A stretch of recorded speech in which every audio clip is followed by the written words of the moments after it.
again. We saw the Urgot earlier, but no Hecarim. So, if you're a good Irelia player, what else could you potentially like to see up in that top lane? Hecarim. Hecarim is pretty much the meta carry top laner right now, so not too much of a surprise to see Zig pick that up. Also, kind of following on from a lot of what we've seen in NA, that Urgot we've seen a lot in Korea as well.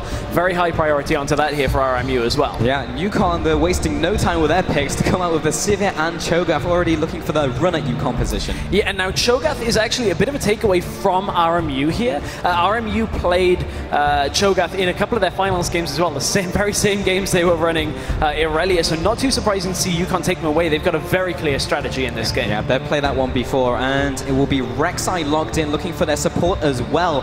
Really just going through these picks and bans so quickly, and that has been locked in as well. There comes the Thresh, now looking for the Bard. However, I'd love to see a Bard. I would, but over on the RMU side, there's a whole lot of pressure in the early game and catch potential and engage potential from this RMU squad. They've got a little bit of everything so far. Rek'Sai, early game jungling, Thresh for the catch, Hecarim for the engages and the flanks from the side, and Urgot is that big tank 80 carry right now. So, you know, there's a lot on RMU's plate here that are pretty meta picks that everybody is saying are, you know, creeping up towards that top tier. Yeah, it's the pick and mix composition coming through from RMU right now. UConn, what will they pick? They're hovering over the Nani, lock it in, so they will go for that laning phase up against Hecarim. It means he has that strong lane up against him. Whether that transitions into mid-game, late game, that's a question and bridge you'll have to come to later. And they do lock in the Alistair as well. And now, with final lock-in of Orianna to round out the composition, RMU have got a fair amount of scaling here when it comes to a lot of their damage and engage potential. Orianna, of course, is going to become very prominent throughout. You can get that ball onto the Hecarim, onto the Rek'Sai, get her in and start a fight. Over on the other side, I kind of want to pick up on that Na that got locked in. Na, as you said, better in the laning against Hecarim. He has slightly less consistent engages, and by slightly, I mean if you're not in Mega Na, you're not engaging. Yeah, so, and that's hard nowadays with the Na bar being changed, yeah. It is, but over on UConn side, look at how tanky they can end up being. Alistair, Cho'Gath, Gragas that's going to build Cinderhulk, Na up in that top lane as well while in Mega Na, and a Sivir on top of that to engage. That's a lot of engage potential here on UConn's squad, team composition here. RMU and UConn kind of just want to fight. Yeah, they want to fight, and they want to fight early, because that's a difficult composition to get through from UConn. As soon as they start scaling up, as soon as they get some tank items, how are you going to get through that with an Urgot, with a Hecarim? You just simply will not have the damage the later and later it goes. But if they engage on top of them early while they're still squishy, gonna have a good time. Yeah, it's going to be a very explosive game from these team comps by the looks of it. And after our last series, we had pentakills, almost pentakills. I mean, there's everything. Steals. Yeah, pentakill steals.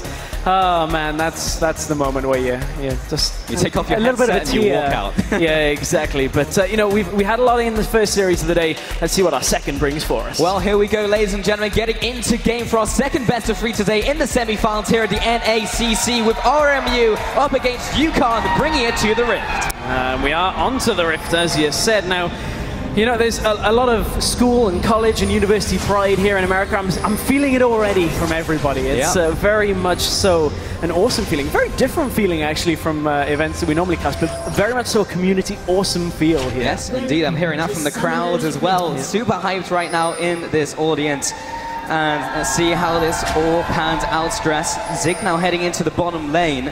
So they may go for a potential lane swap, or just trying to go for a death bush and may go for that level 1 strats, put 3 people in that bottom brush. But right now, with the Thresh in the top lane, what are RMU looking for? That's a big question. It's something that UConn are going to have tried to figure out, because RMU, as everybody kind of knows, our analysts talked about, they've got this massive wealth of support staff behind them, where they've got numerous coaches, people that have been in the scene for a very long time. So you expect them to come into a game as important as this and have their level 1 planned meticulously. So it's no surprise that we're seeing something a tad different out of RMU when it comes to not looking for standard lanes. But if there's one team that I'm kind of expecting to look to maybe lane swap, RMU would be the one. Yeah, they have so many coaches, they could make another team and still have a coach. Meanwhile, on the UConn side, what are they looking for the early game? They have a long way to go if they want to take down the favorites and the champions of this tournament, but they can do it. They still have the chance. Kind of interesting at this point. One thing that we kind of normally see Hecarim doing from time to time is you actually just start with a flask and you leave yourself a versatile start to scout out where your enemies are. Neither team really opted for deep wards yet. You can see Mini Bestia now, they kind of have assumed that UConn are trying to start on the Grump, so a good read here.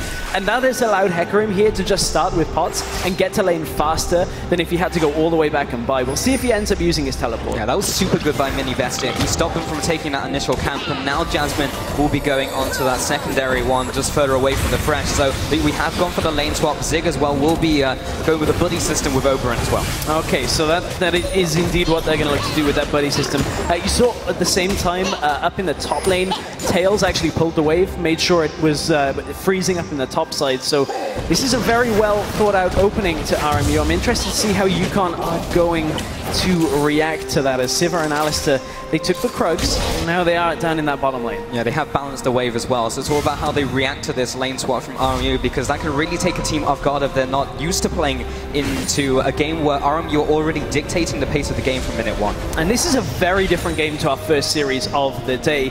This is much more meticulous, more planned out than we saw in game one, where by this point we'd already had first blood in our very first game of the day. So this is really UConn. They're going to have to play the game of strategy here and try and out-mind game RMU a little bit. Make sure they're making the right calls at the right times. Oberon going to go get that topside crab and make sure that Urgot can sit there on his own and make sure he's completely safe in that top side. Well, the mid lane we haven't spoken about yet. Mr. F has changed his name here, up against a Leo.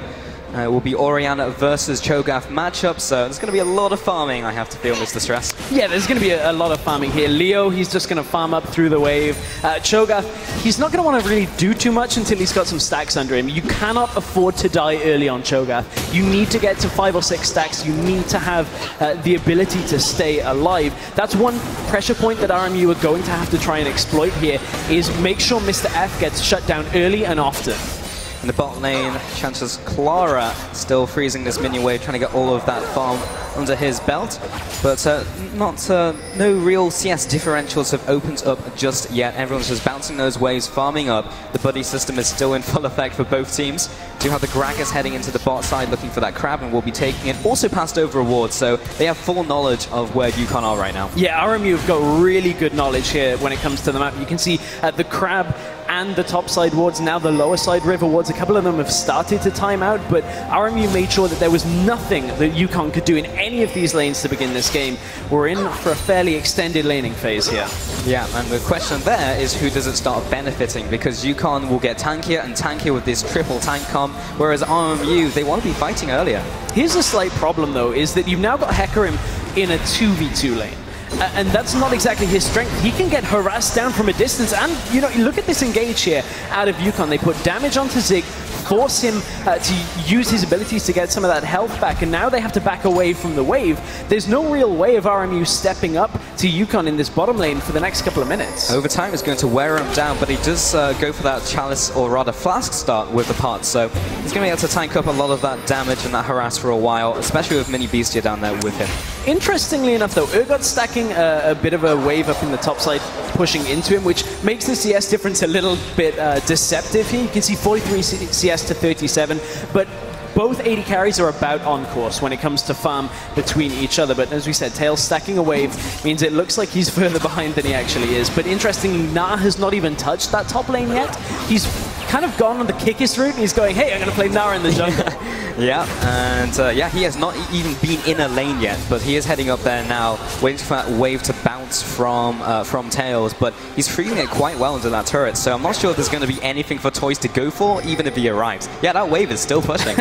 Yeah, that wave's going nowhere at this point. Tails is just going to sit here and be happy to make sure he gets the farm here, and that actually is going to benefit RMU so much right now. You're not having your Urgot forced out in the beginning of the game. You're not kind of getting pushed in by a Sivir. Alistair's not able to engage on you, and Nara is losing farm as well. So although he will get that natural tankiness of when he gets into his ultimate form, without items behind him, Mini Na is just going to be so susceptible to any kind of pressure. And Oberon, first Raptors camp of the game, is a successful ward kill for him. Yeah, and he'll just wait in that top bush because now the Gnar is completely blind, but he just threw out the Q. It didn't actually tag him, so he will still stick around. Toys thought something was up, but he didn't land the Q, so he assumes nothing's there, and it will just take a while for him to go back into this. Oh, he's going in. Jumps over the wall. He does come with the knockup, doesn't quite land it. Actually, unburrows just an inch away from it. I was going to say, from the way Toys was playing that, he knew the right play was not to go all the way forward there, so he had it well read. And speaking of well read, UConn, they turn their attention to the Dragon as soon as they see Oberon topside.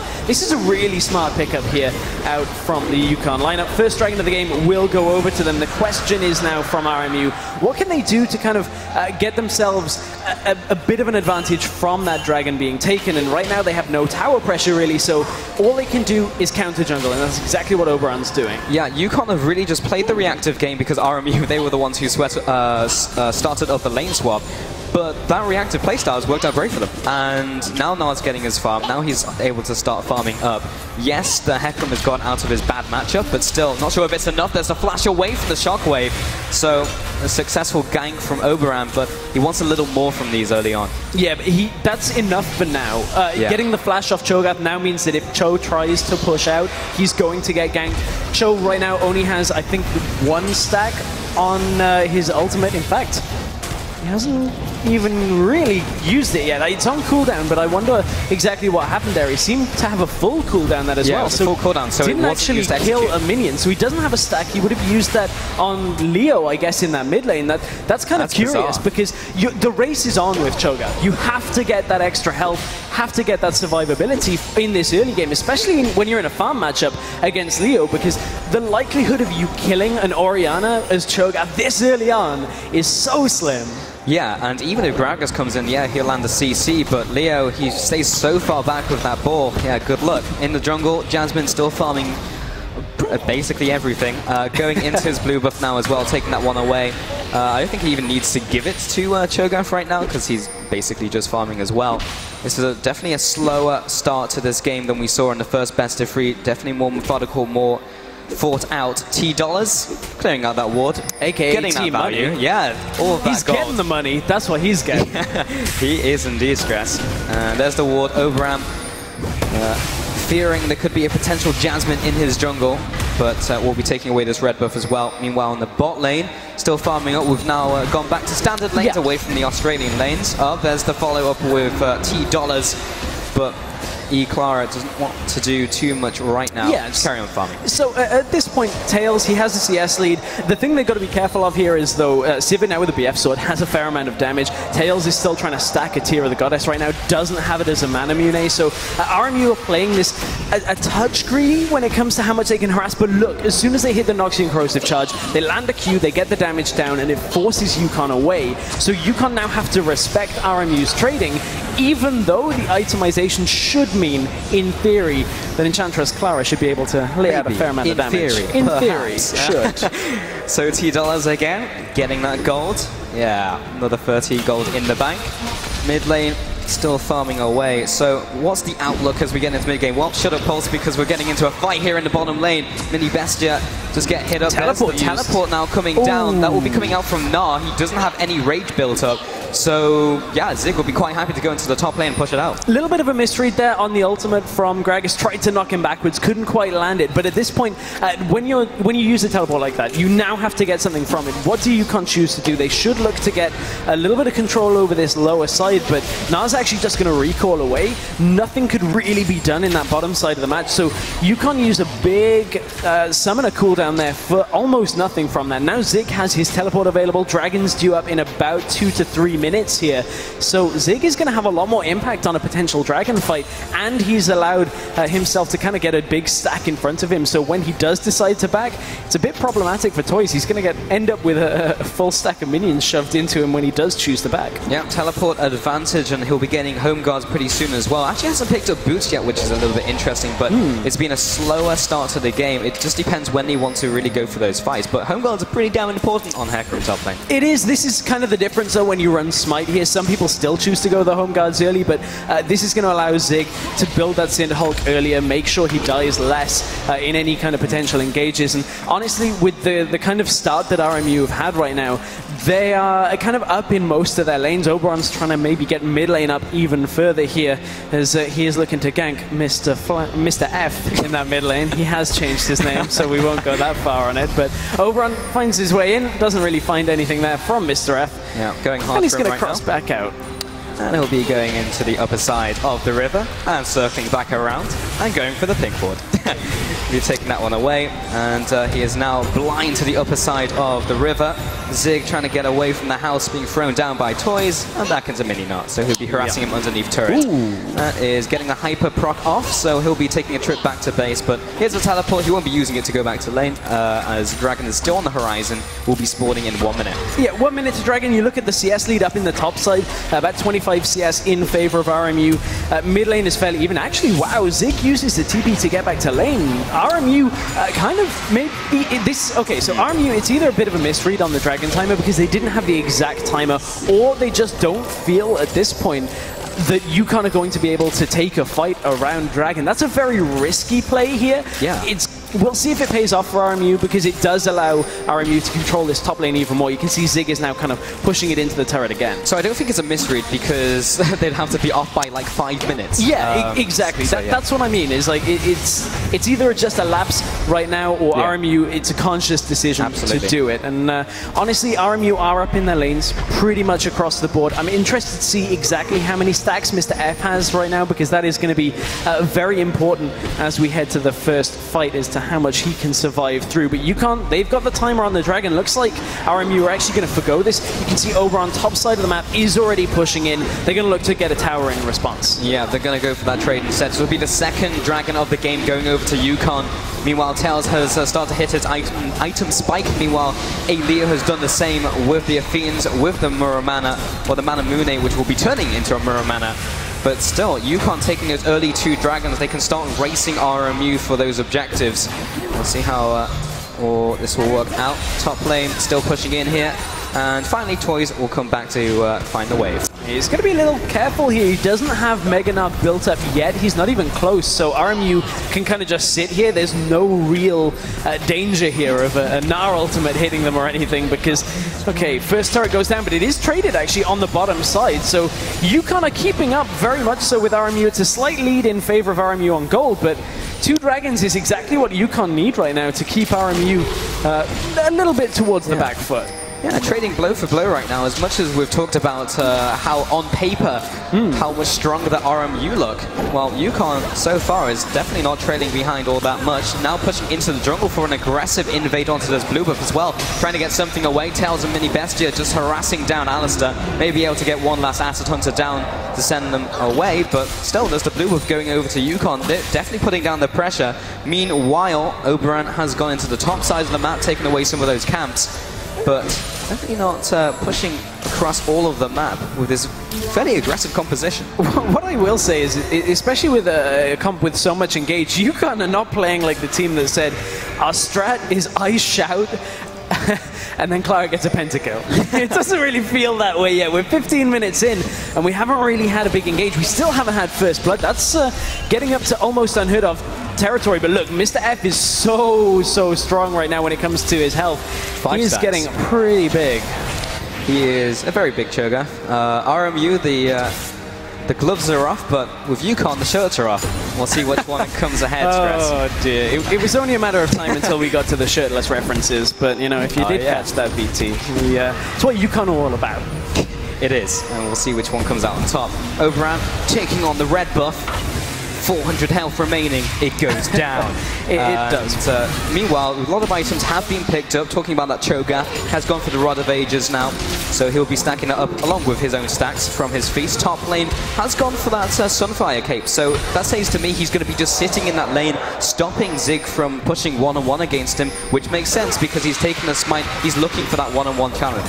So I kind of feel like UConn are in somewhat of a deceptive place right now when it comes to the gold lead. Shockwave in the middle lane. hand, so he'll be flashing away from the devastating charge out from Zig from the top lane. Came in very fast, but Mr. F will carry on farming away. 142 farm now, farming basically perfect. Yeah, and that's going to be one of the biggest things coming into the first fight, is whether UConn can fight well enough to kind of overcome the CS difference and item difference between the two teams. Oberon is caught, though. Yeah, the chain CC, now the teleport in from Toys, the flash over the wall, so they burn that Summoner Tails and Mini Bestia perhaps under attack, or perhaps not. They will return the Corrosive Charge and the Acid Hunters onto $T, and Toys will be taking away that tunnel as well. So far, there has not been a lot of tunnel network being set up. It's all in his own jungle, with a total of 2 tunnels, so he's not able to get a whole lot of removability from his ultimate. I mean, in a game that's so controlled, it's actually fairly difficult. Oberon's going to go in. Toys is here, though, at the same time. That's the Rupture. We'll be coming across with the auto attacks as well, and the Feral Scream, and sends him going back to base as well. Remember, Dragon is not up, so there's nothing to fight over down in the bottom river, but a lot of the vision has been set up around that area regardless. Yeah, in a game that's so controlled right now, it's difficult for Oberon to get himself into these better positions for tunnels, so he's sticking with very defensive tunnels right now, which don't really help his map pressure, don't really help him get into lanes. It just allows him to kind of keep up here. You can see junglers right now are at 70 CS and 66 respectively, and that's actually a fair amount of CS right now this early. No kills on the board for either team yet.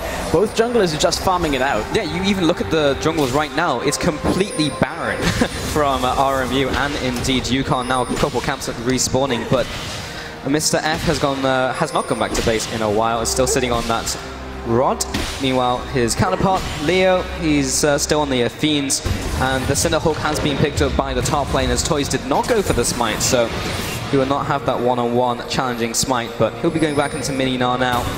And what are we looking for this mid-game? Because going back to Champion Select, we were talking about RMU and how they want to be fighting. They want to be fighting earlier, while UConn, they're tanks. They want to just keep on farming. Yeah, at this point, RMU kind of have to fight over the next dragon, because when you give a team comp that has Sivir in it, the 3rd dragon, you give them extra mobility. You give them even more on top of that when Sivir pops her ultimate. So this is a dragon that RMU basically have to fight, but I don't think they'll be too unhappy to fight, depending on how much gold they're sitting on. They are ahead in the lanes, but if they don't convert that into an item difference between the two teams, it's not going to show itself until after the fight. I mean, UConn could potentially still hold on. Very importantly, Mr. F just picked up a needlessly large rod as well, so that's going to give him a big spike of damage, landing those ruptures, silencing in the fight as well. So it's all on RMU to kind of make sure they've got vision control, which they do already. That's step 1. Now they have to make sure they take the right fight against UConn and then get the dragon. Well, they're looking for the setup. They have the vision. They have Zig at base with his teleport. They have his home guards as well. And another 15 seconds. So we need this to be a very good disengage by Clara. RMU need to bait UConn down the ramp. However, UConn have swept the ward on top, so now there's no chance of a TP directly behind them, but there's one in the river bush. Hecarim could come in. He's coming in with the teleport. He's coming in from right behind. How much damage can they deal before he goes for this first fight? He comes in from the back lines, jumps right onto Clara. There's no peel for him. Great shockwave onto 3 players. Oberon as well gets the knock-up and the turnaround with the onslaught of shadows. There's first blood going over to that Hecarim. Now, Mr. M will be going down. This is very quickly turning into a bloodbath and a whitewash. Jasmine will have to flash over the wall. Someone is burned left and right. Another devastating charge onto $T. He goes down. All those wards in the early game did not help him there. 3-0. RMU come out victorious. Hecarim engages a dragon by the book. Bait them in. Teleport behind them, take the fight. It looked a little bit risky. Mini Bestia dropped low to begin the fight, but the timing was just about right for Zig. Gets on top. They got a 3-person shockwave this early on. Orianna doesn't have a massive amount of damage to really provide that big instant chunk for the 3000 yellow shockwave, but RMU doing exactly what they need to do. They get their first dragon of the game. Now they get a tower on top of it as well. RMU have the outer ring down. Yeah, and that was still a good shockwave because it completely split up UConn. Clara was completely by himself while there was a Hecarim on his face and there was no one to peel for him. Even though he has this huge front line, the peel from Alistair, and it still wasn't enough. This is going to become a serious problem if UConn cannot teamfight correctly against RMU, because they had all the tools. They were pretty much equal with RMU. Now they're not. The timing from RMU was right, though. That's the thing that we need to focus on, is UConn couldn't sit around because RMU we're just going to start the Dragon. If you're not there to take the Dragon, as we can see, look at RMU already zoning down the river. Here's the teleport coming in. Nah doesn't even have Rage Bar built up and gets exhausted to begin the fight. There's the Shockwave you were talking about there. So RMU, right now, they've split up so well. Oberon with the knockups as well. There's almost nothing right now that UConn could have done in this situation instead of just give RMU the Dragon. That was their two options. It was take the fight and hope there's no ward right where we want to fight, or we give them the Dragon. Yeah, honestly, that was just textbook. They had the setup, they set up the wards, they had a place for Zig to come in with the teleport, they timed the teleport as well. It was just perfectly done and perfectly executed by RMU, and so many times we see these types of compositions, and the question is, can they execute it well? In this case, Stress, yes they can. Yeah. They can do it very well, and UConn, they'll need to find a way around that. It was textbook, but it didn't cost as much as textbooks normally do. However, Leo nearly managed to get caught out in the mid lane. Did have Mini Bestia around though, and Leo just picked up a needlessly large rod of his own there, so he's going to get a big spike of extra damage himself. Again though, RMU were up in the lanes by quite a margin. Mid lane was even when it came to CS. Now there's a lead in favor of Leo. It's only a small one, but add on the kill and 2 assists to that, and an Orianna that is going to scale further and further. This is a less explosive game than we were expecting, but RMU are in full control. Honestly, this is the type of game I was expecting from RMU, because they are that team who have all of that backing. They just come into the game calculated, and that's what we're seeing. And we're seeing UConn struggling to adapt to that calculated playstyle where they can't just scream and go for pentakills. I liked the early game from UConn. They actually played it pretty well. They didn't fall too far behind either. So UConn are certainly fighting here against RMU, and they're showing that they have enough left here. The question is, can they figure out what RMU's next play is before RMU make it, and then react to them in turn? Toys is going to be such a big part of this. If he can get Mega Knight, if he can get a good ultimate, that's how UConn are going to be able to get themselves back into this game. It's just under a 6,000 gold lead right now in favor of RMU, which is a big lead, but it's not insurmountable. No, it is not, but that is the big problem for them, because Gnar is so difficult to control with the Gnar bar nowadays. It will be difficult for them to get in. Let's take a look at the gold here in the top lane. Such a big difference. 8,800 up against 5,000, 3,000 gold differential in the top lane alone. And you can see that represented live as we see Zig take on Toys. Now going into his Mega Gnar, and he'll just back away from the very angry Gnar. Zig's just going to wait this out. It's only a couple of seconds that Toys is going to be able to... Zig, got it. I say wait it out, but if he's got the rest of his team heading down through the jungle, if he can bait Toys into a fight right as Mini Gnar pops, he's got his ultimate available if he chooses. One-on-one. He does have the Onslaught of Shadow, still has the Smite as well. The rest of the team is closing in from the top side. Mini Bestia is there. T-Dollars, though, with the support, is still hanging around the area, but against this 3-man squad, I'm not sure if he can do too much about it. Clara now heading into the bot lane, as is Jasmine, so need to make sure that RMU do not overextend here, but still, they are setting up, they're getting the aggressive vision down into the opposing jungle, and they are taking everything with that one pop of the Raptors. The only thing that RMU haven't done yet is push the top lane in as well. They obviously, the outer tower is not there for UConn, so Zig's going to go shove that in, make sure they have full map control. Dragon up in 1 minute 20. This is a good setup here by Zig. What you want to do here, set up a slow push wave. It means in about a minute's time, when the dragon spawns, that's exactly when you can make it push. But I don't think you can actually slow push this because of how far it had pushed up the lane. A couple of seconds earlier, Zig might have been able to do it, but he's going to have to shove it fully in for now, and then look to teleport in to the dragon fight. But it could be repeat performance. Look at how many wards RMU have in the lower jungle of UConn. Yep, sprinkled all over. Zig just trying to clear out the back line of minions. Meanwhile, Toys is there to meet him, so he'll be able to push away that wave. But now in the one-on-one once again, and that's a Zig who has basically his core item set right now: the Cinderhulk, the Triforce, and the Home Guards with the Ninja Tabby. So he's in really good shape for this next fight that could open up in around 35 seconds. He has a teleport, Toys has a teleport, and this is pretty much as even a playing field as you're going to get, as every single summoner is up.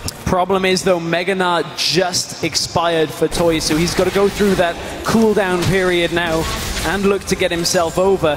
The best Gnar players will build their Rage Bar and then teleport into a fight. We'll see where the Toys can line that up, but look at the damage already that Tails has. Jasmine's been caught in. Can he stay alive? Well, T-Dollars is trying to zone away, but now here comes the pincer movement out from Zig, coming in with the teleport. He'll be actually dashing away. Jasmine managed to disrupt him, but the found Toys with the position reverser. He'll be going down, but Leo has been caught out. Onslaught of Shadows onto 3 players from UConn, and this is just all going downhill from here. There's the triple kill for Leo as well. Another kill, the double kill for Ziggs. A 5-for-0 sweep, and they could do whatever they want with the map. The full house from RMU, triple kill over double kill, and they turn their attention to the Baron. It looked potentially like UConn had a better setup this time. They didn't get baited down the ramp, backed away. Unfortunately, though, Zig comes in, manages to find himself an Onslaught of Shadows. Even Leo's Shockwave whiffed in that, and with that, RMU still win that fight. They have such a big lead right now, and they are going to take a Baron on top of that. That was so clean, and look at the health bars from RMU as well. The only person who took damage really was Mini Bestia. The rest of the team was pretty much at 100%, and they completely 100 to 0%ed UConn. Such an impressive fight from them. They've gone back to base, they picked up so many items. Look at the power spikes right now, and they'll go for Dragon as well, in the knowledge that UConn, they just can't contest it. And meanwhile, Tails, with his license to assist as 007, was taking mid tower as well. Now he turns his attention onto the Dragon. RMU, they will take their second Dragon of the game. Those 2 that they gave to UConn early have not made an effect right now. RMU are in absolute dominant control. Incredibly well thought out. Don't need the first 2 Dragons. We'll just trade objectives for them instead in forms of turrets. We'll farm, we'll get to the point where we can fight. We'll get the timings down, and we'll go for the fight then. And it's worked out fantastically. With that 10,000 gold lead right now, just a little bit over, RMU have a commanding control over this game up against UConn. And look at all the kill distribution as well. But either way, we're going to take another look at that last team fight. So here's the setup. T-Dollars, aka half health at this point. I'm going to keep making that joke until I really run it dry. Here comes Zig into the fight. Gets his home guard shut down. That's pretty key. It drops his damage fairly significantly on the first hit, but he's so far ahead right now, he doesn't need that extra damage. By this point, RMU have got just the surround of UConn, and UConn, it's a pretty easy cleanup there from RMU at that point. But UConn right now, they can't really afford to go for the next Dragon. They cannot afford to contest it. They have to concede it and just try and tuck in and hope RMU kind of do the dive that UBC did in the last game. If you guys caught that one, UBC going all the way into the base. But RMU right now, they're very reserved in this game. They have a big lead, but they're not trying to overextend. All they're going to do is push their waves in. They're 1-3-1ing right now, and they're getting turrets from it. Yeah, just pushing in every single lane, going for the 1-3-1 with the 3 at the top lane, so the 3-1-1 is Tails in the mid lane, just pushing away. They'll be taking all of these inner turrets. And this is something they can do because you look at their vision control as well. Not only have they got Baron, which allows them to do it just naturally better, they can just move between lanes as well because they have full control of the vision when it comes to knowing UConn have to be in their base. Well, there's no way they're not. We're getting to a breaking point here. Stress Tails will be coming in with the reverser onto Jasmine, the 2v2 in the bottom lane. 2 massive tanks up against the damage, and follow through from Ziggs. There's the Onslaught of Shadows. Now it will be Clara coming into this one, looking for the damage onto Zig, but they've already taken down one of his allies. Mr. F comes in from the mid lane. They're closing in. The rest of the team from RMU is coming in from the mid lane. Clara is extremely low. Tails in this 1-3 has been exhausted as well. There comes the Shockwave, and they keep him alive. He'll just carry on battling down onto T-Dollars. Then down goes Jasmine as well, trying to take out Mr. F, and everyone's going to die. Clara is the only one surviving, and he's outside of his own base. This is RMU's base now. Zig even managed to survive from that. RMU have not looked out of form at all in this game, and they're going to look to end. Yeah, and RMU 12-0 in this game. Utter dominance. 9-2 in the towers. Take down the Nexus turrets as well, and onto the Nexus. RMU in this first game of this best of 3 take it to UConn and take the first game. A really solid performance out of RMU. Everything from minute 1 looked planned. Everything looked in their control. Not even a kill dropped to UConn. That's a pretty